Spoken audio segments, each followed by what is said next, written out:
Afternoon. My name is Brian Boyles. We're so happy to have so many of you here with us this afternoon for another episode of In Residence, where we talk to Mass Humanities grantees. We're partnering today with the Jones Library in Amherst, which received an Expanding Massachusetts Stories grant from Mass Humanities in late 2021 to produce The Slave Is Gone, the show that responds to the show Dickinson, which is on Apple TV+. Before we get started, I want you all to know, one, that we will be taking questions towards the end. So if you want to drop them into the chat, I'll be fielding them when we have a little time left. And that there are grants available now through the Expand Massachusetts Stories grant line. So that's on masshumanities.org. This is part of a 3-year initiative we have to essentially complicate the story of the ideas and people who have been in shaping the story of Massachusetts. So we hope that if you know people that are interested in projects like this, that you'll pass the word on from masshumanities.org. So today I'm really excited to be joined by the team that is putting together The Slave Is Gone, Jericho, Breeze Janae, and Aife Murray. It's really good to see you all here. You know, as we get started, I want to just know, even though we're talking about Massachusetts, where everybody is sitting today, so that our audience understands what a dual coastal production this is. Well, I'm in Brooklyn, freezing. I'm in Atlanta, Georgia, and it is, last I checked, 61 degrees. Bless the Lord, oh my soul. Oh, and I'm in San Francisco, where the trees are blossoming. It's fragrant. It's fragrant here. All right, so Breezy and I are jealous of Aife and Jericho. And I'm in Massachusetts, where it is even more freezing than Brooklyn, I think. And we actually live just outside of Amherst. So a couple of weeks ago, I watched the first 2 episodes of Dickinson because I don't have Apple TV, so I had the free stream. And then I dropped my daughter off. She's 4 for dance class right across the street from the Dickinson Museum. So I walked around the grounds to stay warm and listened to the podcast, the first episode of the podcast. And it's so excellent. I'm so excited thinking about what it does as an experience to have a show like that and then to have a conversation that one can listen to, especially in a time when, you know, frankly, we don't get to sit down and watch shows together as often as we could have. So I say that at the outset just to say already a fan and looking forward to hearing from you both. I thought we'd start at the beginning with Emily Dickinson. And Breezy, I'll start with you. How did you first meet Emily Dickinson and get to know her work? Sure. I heard tell of Emily Dickinson in undergrad, but I never really studied her work then. She was just sort of presented as this virginal recluse who never showed her poems to anyone. And frankly, I wasn't all that interested in that. You know, it didn't seem I couldn't understand why someone would write all these poems and not share them. And so I'm really meeting Dickinson for real through this podcast and through the television show. Yeah, and it's really nice to be introduced to a Dickinson who is, you know, involved with her community, with the people around her, who's wanting love and sex and all of those things and fighting to share her poems with the world. Yeah. You said something on that first episode, like, I wish I had known this about her when I first met her work because I would have been more interested. You talk a little bit just about, what you've learned so far that would, I think, attract you more to the poetry. Yeah, I mean, I love that Sue, her love interest, is also one of her main readers for her work. And just sort of the story of them passing her poems back and forth, I think really would have excited me. And I wish I had known she was queer, you know. I feel like many of us are looking for queer icons when we're young. And I would have loved to have known that about her and loved to know that, you know, that it wasn't, I would have loved to know that it wasn't, you know, that she kept her work from the world, but that her work was, that she was like silenced by her family, essentially. Yeah, I wish I had known her more as like as a human being. You know, she was presented to me as this sort of quiet little mouse who just was happy to write her poems in silence. And that's just not real. No one writes poems and thinks, oh, I'm never going to share them with the world. You write poems and then you're immediately like, okay, now who can I get this poem? Yeah, it just didn't make any sense. So I don't know. I love meeting a Dickinson who is trying to get her work out there, even if she's ultimately unable to. Jericho, how about you? What was your first encounter with Emily Dickinson? I was very young. I mean, I might have been 6 or 7 years old. And, you know, she was getting her poems were in classrooms even then. But one of the librarians, I'm fortunate enough to have a mother who could not afford childcare, which meant that, and she was an improvisational genius. So that meant she would take us to the library when she could not be with us, me and my sister. And the librarians figured out very quickly that the thing that would keep me still was poems, books of poems. I was enchanted by them. And so, of course, they only gave me the poets that they had heard of. You know, Laura McKinney, who was the librarian at the Morningside branch of the Shreveport Public Library, would have stacks of poetry books waiting for me when I got there. I remember being really excited that she knew I was coming and that she knew what I needed. And of course, she would include Dickinson and edited selected volumes of Dickinson. And so I was really enchanted by the fact that Dickinson, well, there were two things that I loved when I was a kid. One was that Dickinson always sent me to the dictionary. And I think one of the best things about reading when I was a kid was that I would get to a word and I would be excited because it meant I got to get up and go all the way across the room to where the big dictionary was to look up the word just to come back and start that sentence over. And the other thing was really just the use of color in her work. I always felt like even if I didn't know what was going on in the poem, I could actually see a color, you know, so I like that. It's always so powerful to know that libraries are really the place that kick off so much of our learning, right? It's so true. And librarians are angels from heaven. We should actually, all from our places right now, give them a hand for being on earth. Librarians are some of the greatest people on this planet. I thank God for them every day. I wouldn't be a poet today if it weren't for the fact of librarians in the world.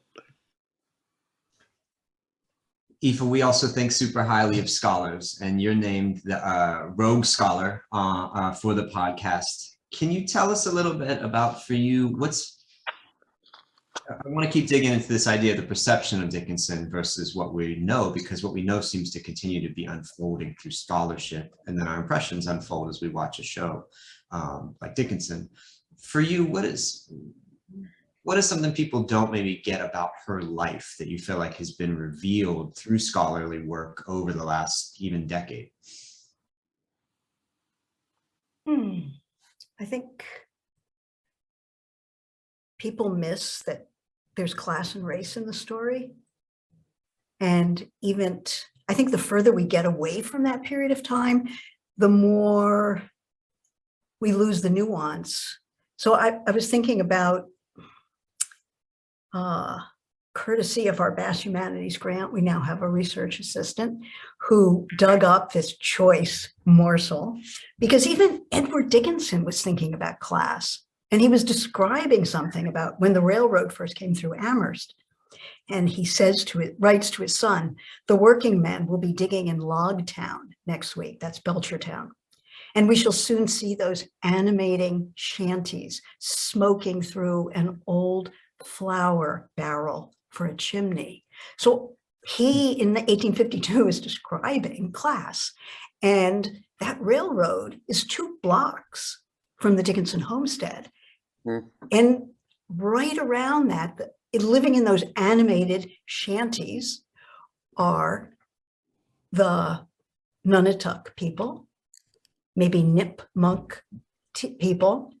We have Black people who are living there. We have Irish people who are living there. And we have people who are all of those things.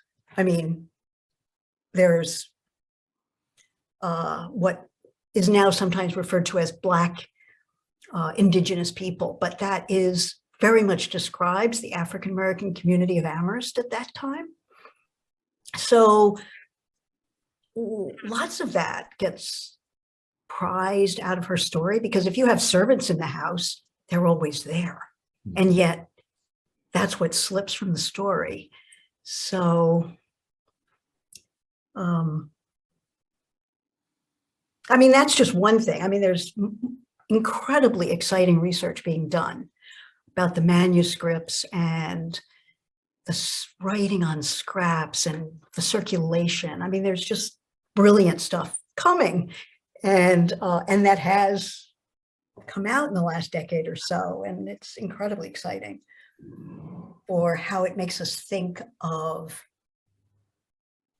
I'm always interested in the process of writing, the making, and so I guess that's the exciting work that so many people are doing in the Dickinson world. I mean, the names, it's a long list. So, but there's some really exciting stuff happening.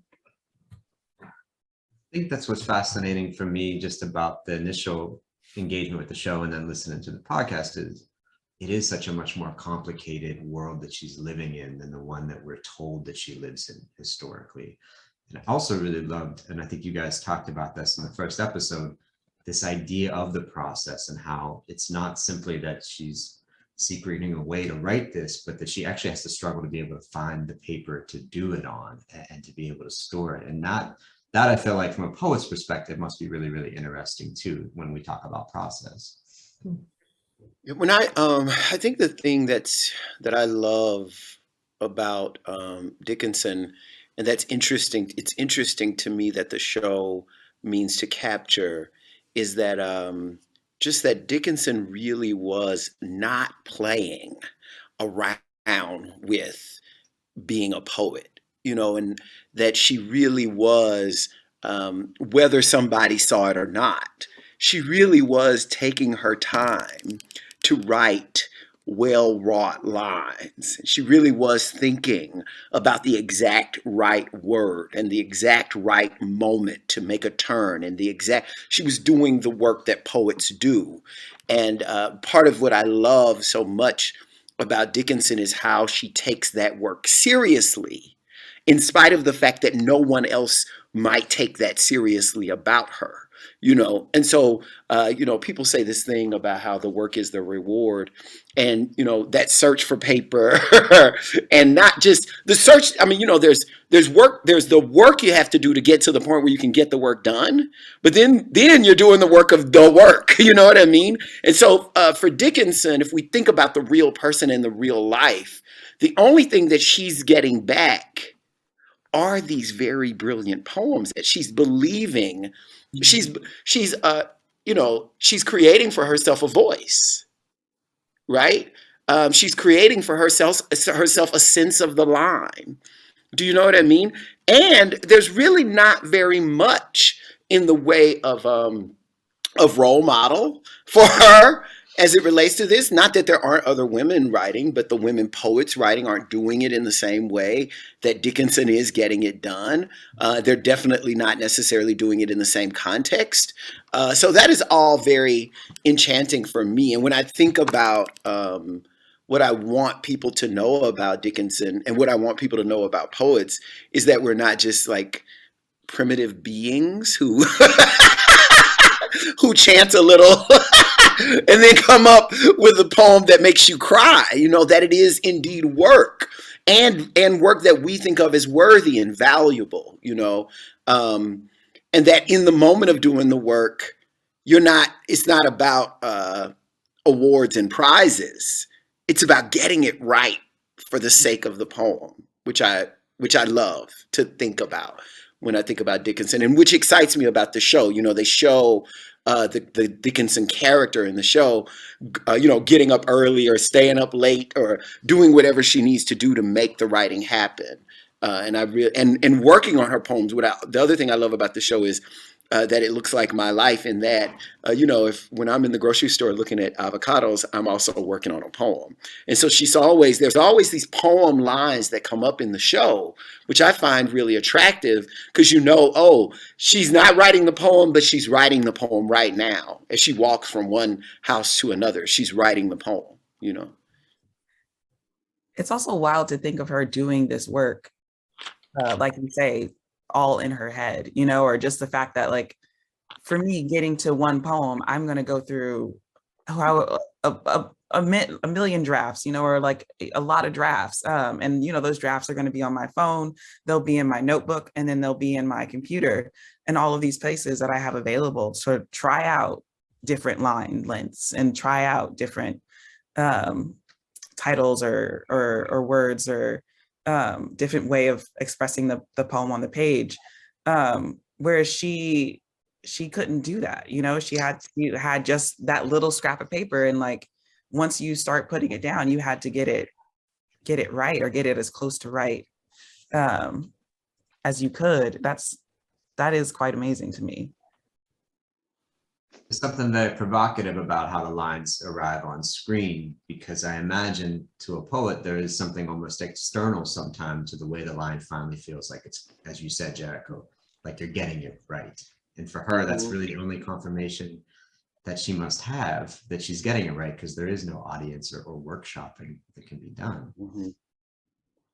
I mean, I love that we know she's sharing her poems with Sue, with her lover. I think that audience of one is important, I think, because I don't know, when I was hearing about Dickinson, I was in the beginning as sort of this lone recluse.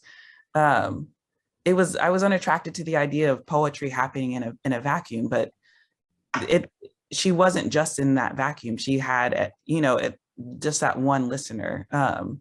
And like, what does it mean to sort of try to get something right for that one other person to see, or even just for yourself? But there is something about her having at least one other person who believed in her, or who was interested in her vision. Actually, it was more than Sue. It's just that Sue got the majority. So Dickinson probably had about 100. I mean, this number is going to change because there's now going to be a new edition of Dickinson's letters, but poems would go out in letters. So, but Sue was the principal. I mean, Sue got the majority. But I just like to think about the fact that I like to think of Emily Dickinson as a person in love. Isn't that nice? Yeah. And really helpful. I mean, that's really helpful to me, because there is this idea of we have in American poetry, we have this mother and father of American poetry being Emily Dickinson and Walt Whitman. And neither one of them, in the way that they're originally packaged to us as young people, are allowed to be people who could have been in love. In spite of what we're reading in Whitman. Do you know what I'm saying? And most definitely in the case of Dickinson, right? When you have somebody do a great thing who is also a person in love, then you can also begin to think about yourself as someone capable of doing a great thing. Do you see what I mean? Because, I want to be in love. And, sometimes I'm sitting around looking at my phone, wishing it would ring. Do you know what I'm saying? And I would like to believe that I could be that person and get a great poem done. Do you follow? Because there's something that goes on in our head that thinks the more we touch earth, the more we touch flesh, the more we interact, the less likely we are to communicate that great thing we're supposed to be able to communicate. When in actuality, I think it's the other way around. I think Emily Dickinson proves to us, in what we're finding out about her on this show and through this on our show and through this television show, that your interaction is actually what leads to your ability to do the great thing. And that, there's nothing wrong with being in love. Valentine's Day is around the corner, so we have to talk about these things, Brian. I'm here to talk about that. Getting prepared. Totally part of our conversation. I think what you said that is really important when you talked about Dickinson and Whitman being this two two figures, right, in what we think of about American poetry, and how restricted our knowledge was about who they were as people at first. And I, want to talk more about race as it relates to this podcast, but I think that there's something in it that in this moment when we really need to try and figure out where this country may go, to go back and understand that these pivotal people were actually much more complicated, interesting, and relevant to so many people who are still struggling, seems to be a really powerful thing to be able to do, to come back to that story and not simply let everyone whitewash it away into being just a Mount Rushmore, but actually being these living people, who had dynamics that a lot of people can access today. We, in the first episode, I think, are introduced to the character of death. And you all talk about this a lot in your first episode of the podcast. Death is embodied by the hip hop artist Wiz Khalifa. He arrives in a carriage. And I thought that the conversation you all had about this on the podcast was really, really interesting, because I think the brilliant thing you're doing is not taking everything and making it a fan fiction or just being part of the cult following of the show. You're saying there's something very, very problematic about what this represents as a production of the television show. Can you talk a little bit just about your feelings around that figure? And I think also, Aife, then how that might help us understand what were the relationships when it comes to the racial dynamics in Amherst at that time. But let's start first, I think, with why is that Wiz Khalifa character so problematic to you all? Well, for me, it's part of it is that there are no other Black people who have spoken on the show. Really magical, fantastic Negro playing God or playing death. It's just, I don't know, it seems odd, right? And it seems to speak to the way we aren't interested necessarily in sort of the lives of real Black people, but we want we want them to play these fictional, magical characters and sort of serve the interest of the main characters, as opposed to having their own story or any reality to their story. We are uninterested, or it feels as if we're uninterested in the reality of Black life, at least to me in those moments. It's also really maybe, it's funny watching television, because when you're watching television, you are pledging yourself to seeing that which is a little too easy. But it might be a little too easy to associate hip hop with death. A little bit too automatic, and a lot bit problematic, since hip hop turns out to be an American music made by an American people who mean to thrive and survive and have kids and laugh and have a good time. Do you know what I mean? But so there is something about it that, but that's not the only thing, Brian. And I want to say this for people who are tuning in or mean to tune into the show. Part of what we really, the reason why I'm on it, and I believe the reason why Breezy's on it, is we're trying to walk that line that we're walking every day. And we're trying to show people what it's like to be a Black person in this country who walks that line all the time, right? How is it that I watch TV? Yeah. I mean, have y'all seen TV? Have you seen what TV would say about me? Do you know what I'm saying? And how is it that I watch TV in particular when I am a poet? Obviously, I want to watch Dickinson. And there are ways that Dickinson needs to do things. For instance, Dickinson needs to have a very multicultural cast. It is 2022. Succession needs one too. Do you know? And Dickinson has a way more multicultural cast than Succession. But the whole time I'm watching it, and they have Asian American characters playing some of the middle class and upper class people in Massachusetts at that time, I'm also understanding, they're trying to sell something that could not have been. Do you understand what I'm saying? The ways in which people are interacting multiculturally, they're trying to sell something that they would like to exist today that could not have been back then. And so I have questions about, is this a good thing that the cast is multicultural?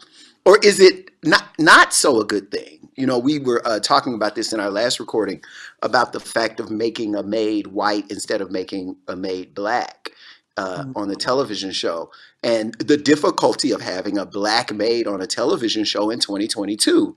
But the reality of black maids being who would have been there in 1850 whatever, or 1860 whatever at that, right?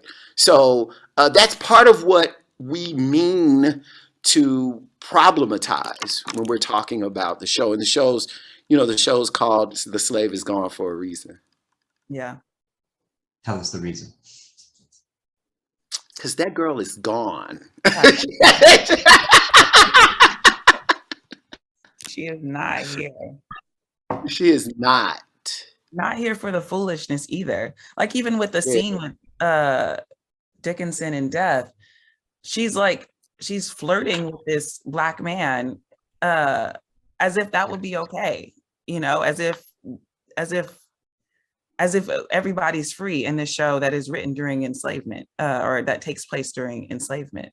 Yeah, we're not here for that kind of foolishness. That's the kind of foolishness you have to talk about and complicate and point to and say, look how weird that is. One of you caught something important in that scene, I thought, where the Death character says there's a war coming. And yes, that's an apt statement, but I think one of you made the point, for it to be a black character who is saying that about the Civil War has all kinds of complications, you know, and senses is the responsibility that you're trying to assign to this character. Aife, can you tell us a little bit about, you know, what does Amherst look like at that time, and what is the life of African Americans in that community? I just want to say, I just want to say when she dressed in that red dress and ran out, I went, oh, okay, here's where the black character comes in, because white people can't access their feelings, right? Toni Morrison, right, playing in the dark. But so black life is circumscribed. And what Breezy was saying about, you know, referring to maid. I mean, the Dickinsons actually did have an Irish maid, or a succession of long-term Irish maids. But before that, the maids would have been black. And there was a black cook who worked at the same time that an Irish laundry worker worked in the Dickinson homestead. So black life was tough. And people were poor. The black residents of Amherst were very mixed with the Native American community of Amherst. So they were intermarried with Nanuntuck people and Nipmuc people, even Pequot people. So we only get to see Amherst doing well in this show. We only see wealthy people. So we don't see how difficult it is. I mean, we get a little window with the Irish maid, but many of the people who worked for the Dickinsons and actually made a good salary because the Dickinsons had the money and they could negotiate it, ended up in the almshouse, you know, dying poor in very, I mean, and people who the Dickinsons really loved.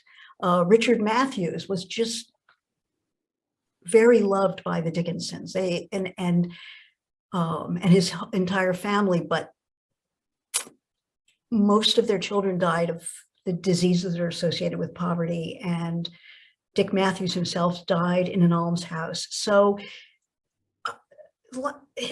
life was grim for poor people in Amherst. There's also something that I do think the show makes very clear is that the options are few for women in particular. So obviously, if the options are few for women, then they are going to be particularly few for Black women and for Indigenous women at that time. The character of Sue, for instance, her entire family has died.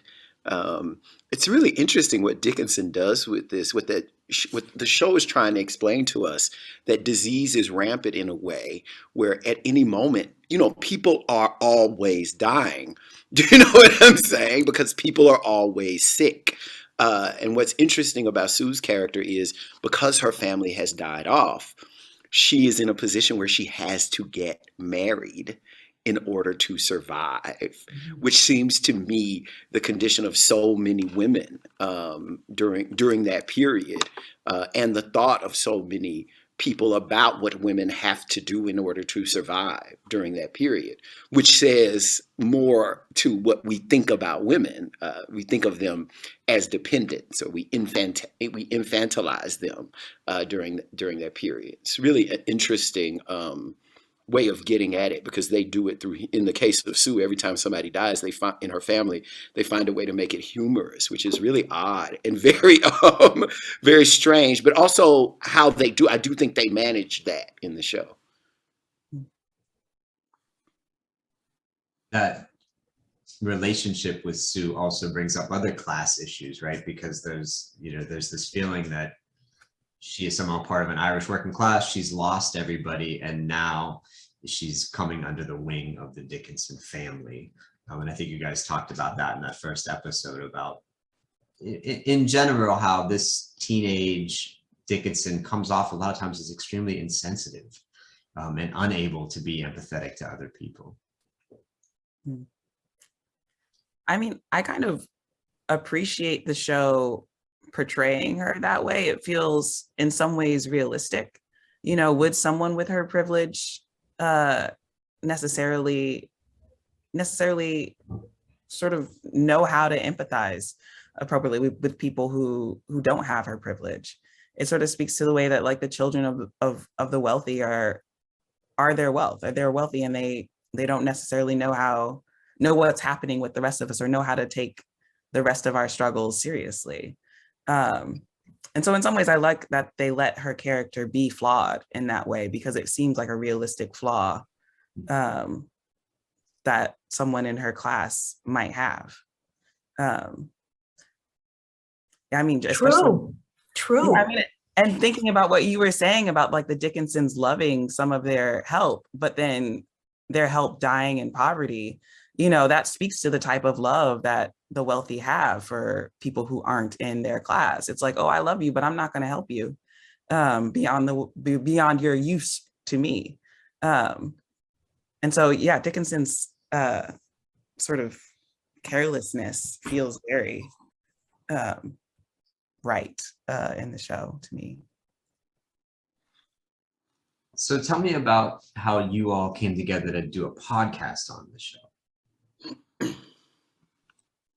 Whose idea was this? Oh, our executive producer, Lisa Rothman. Lisa's here. Say hi, Lisa. It's great to be here. So grateful to Mass Humanities for the resources to tell more Massachusetts stories. Yeah, I was doing a reading for the Emily Dickinson Museum, and I guess Aife was in the audience and reached out to me asking about if I wanted to interview to do this podcast. And before that, I hadn't heard of the show or, taken much interest in Dickinson. And then I watched the show and I was like, oh, this is weird and absurd. And I have a lot of feelings. And I showed up and I told them all my feelings about this weird show. And yeah, here we are. Then we went and met Jericho. Yeah, they asked me to do it. They were already set up when they asked me, so I said, okay. Y'all are already set up. I just have to show up, sure. Yeah. I had done a reading. I also did that. I was part of that same reading series that Breezy was in for the Emily Dickinson house. And I had done the reading interspersing my poems with Dickinson's poems that are about the Civil War. And I've always been interested in Dickinson, but I'm also interested in this idea that there's ever been a poetry that's not political. I find that fascinating, and often when people talk about that poetry, they like to use Emily Dickinson, and then they haven't read Emily Dickinson. Do you know what I mean? So I'm taken by that idea, and I think that's part of what attracted me and led to me saying, yes, this gives me an opportunity to talk about this poet that I love in a much more complex way. Something that I really appreciate is that y'all both read poems at the end of the episode, and I'm hoping that's something we might be able to do today. But I wanted to ask, as poets, like engaging in this work right now, how does it make you think differently about your own work? Is it impacting your own work? Like you said, Jericho, you've long been familiar and a fan of Dickinson. Breezy, you're newer to it, but just watching the show and engaging actually with her work, has it had any impact about how you think of your own writing? I mean, I certainly think of myself as incredibly privileged to have all my devices and places to write my writing. Now, I feel so grateful to be alive in this time period and with this technology. One thing we were talking about in our last episode, or we mentioned, is that Emily, during her time, we weren't as obsessed with the image in poems. And I definitely have been sort of chewing that over, and like, what is the difference in how she approached image, and what drove her poems as opposed to what's driving our poems to these days. An interesting thing to chew over. Thinking that we're in a more image focused world because of the devices? Possibly.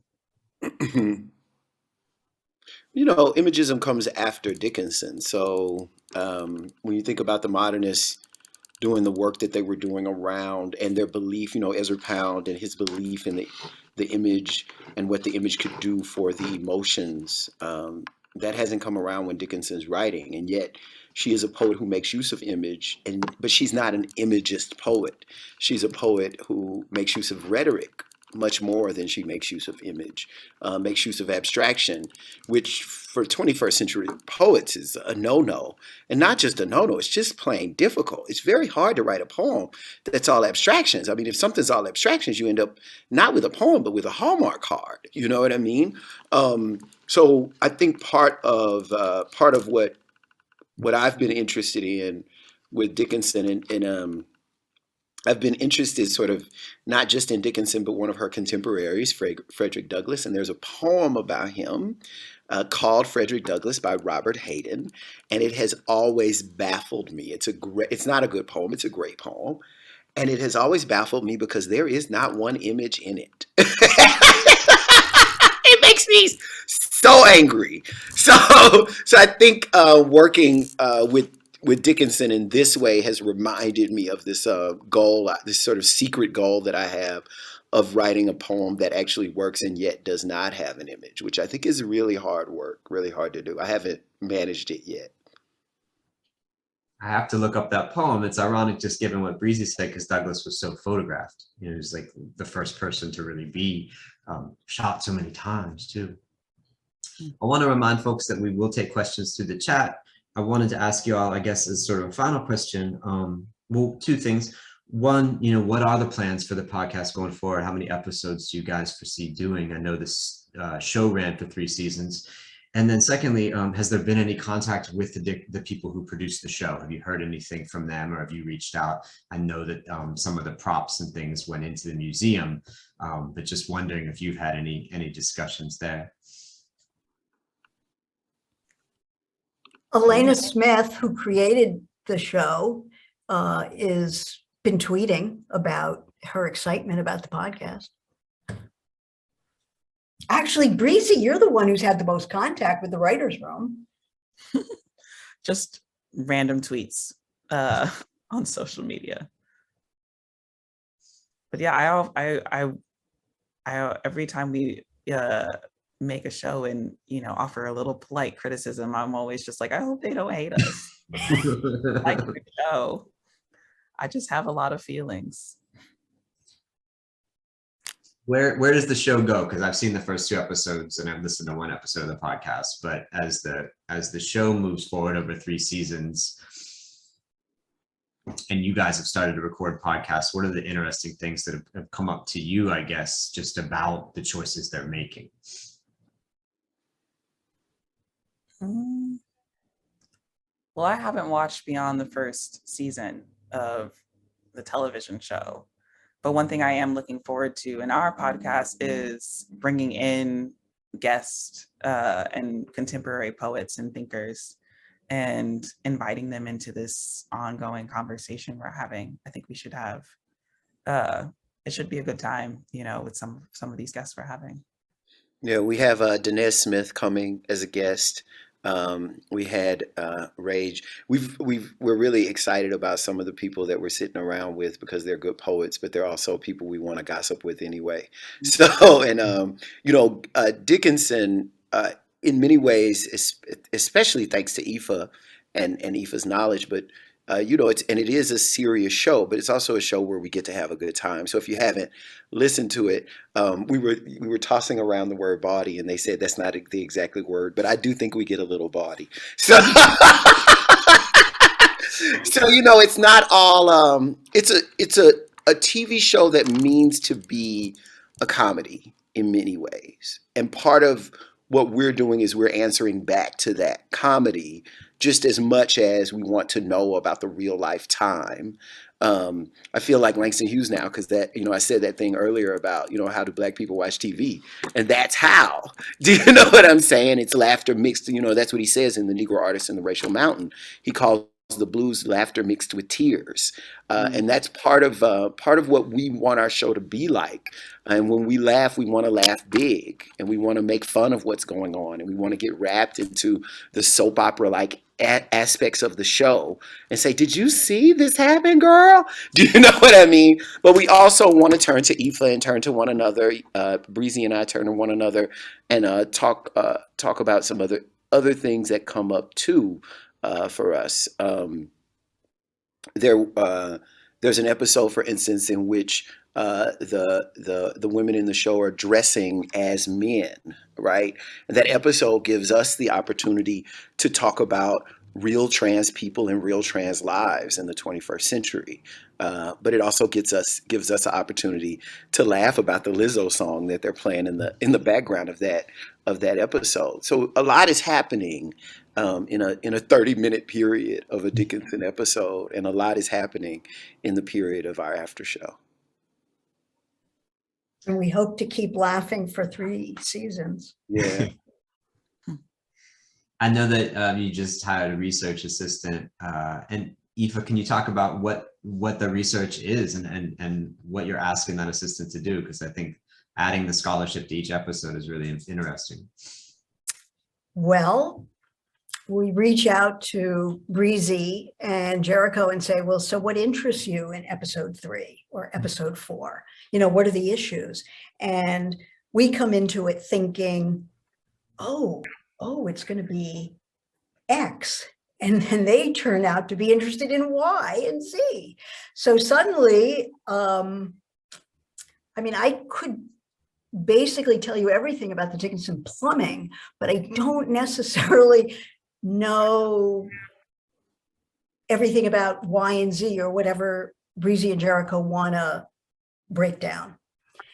So vast amounts of research have to be conducted in a really short amount of time, and so that we can really have a deep conversation about native life in Amherst in the middle of the 19th century, or anyway, I don't know if that answers, but there's a lot of quick, deep research that's going on in a short amount of time. And synapses firing to try to make those connections. And anyway, it's fun. Nervous making, but fun. I have so many questions about the Dickinson plumbing now that I'll have to send you. Well, there was both outdoor and indoor. So anyway, and it's just that sometimes people would describe me as a Dickinson scholar, like years ago. And I go, well, I know about plumbing. Mhm. Ask me about, I know these fine details. So anyway. I know y'all are also applying for an NEH grant, and I know this stuff all costs money. If there are people out there listening who want to support the show, is there a way to do that? There most certainly is. We have a GoFundMe site, and if listeners go to theslaveisgone.com, they can link to the GoFundMe and contribute in any way and that they want, donor directed as well as through the GoFundMe. But we're definitely welcome to your support, and thank you. Great. I hope folks will get behind this, and so we can keep hearing more episodes. So don't want to put you too much on the spot. Is the idea of a poem possible from either of you? That's great. Okay, who wants to go first? I'll go. That way I don't have to follow Jericho. I was thinking about the title of our show, The Slave is Gone. And I thought I'd read this poem called Swing Down, Sweet Chariot, Stop and Let Me Ride, which is after Parliament. So swing down, sweet chariot, stop and let me ride. And when the mothership descends, having traveled back through time to collect the people from where they called out in the fields, and the Martians or God blast a bop from the craft's almighty intergalactic speakers, so the soul heard the answer long before the ear. Here I am, the pilot says, here I am, come forth, I'll carry you home. And when hearing the people stopped where they toiled and walked off, they entered the ship running and gleeful, lingering only briefly to swing on their torturers. You should have seen them, cake walking onto the ship, covered in the overseer's blood, doing the Tootsie Roll and shaking everything their mama gave them. All the remaining teeth shining in their mouths and their eyes only moments from seeing the stars. Yeah. Well, that was beautiful. You have to follow that. I know, right? I'll read a poem called 4 in the Morning. I thought I was going to read a poem called 4 in the Morning. Here we are. 4 in the morning. My mother grew morning glories that spilled onto the walkway toward her porch because she was a woman with land who showed as much by giving it color. She told me I could have whatever I worked for. That means she was an American. But she'd say it was because she believed in God. I am ashamed of America and confounded by God. I thank God for my citizenship in spite of the timer set on my life to write these words. I love my mother. I love black women who plant flowers as sheepish as their sons. By the time the blooms unfurl themselves for a few hours of light, the women who tend them are already at work. Blue. I'll never know who started the lie that we are lazy, but I'd love to wake that bastard up at 4 in the morning, toss him in a truck, and drive him under God past every bus stop in America to see all those black folk waiting to go work for whatever they want. A house, a boy to keep the lawn cut, some color in the yard. My God, we leave things green. Wow. Wow. Thank y'all so much. This has been wonderful and really just a great way to spend an afternoon together. So thanks. Thank you, Brian. Thank you for having us. I want people to go to theslaveisgone.com so you can hear the episodes and also support however you can this great production. MassHumanities.org is where you can find more funding to support work like this, and we hope that you all will stay in touch with us and keep complicating the story of Massachusetts in such really important ways. Everyone have a great evening, okay? Thanks.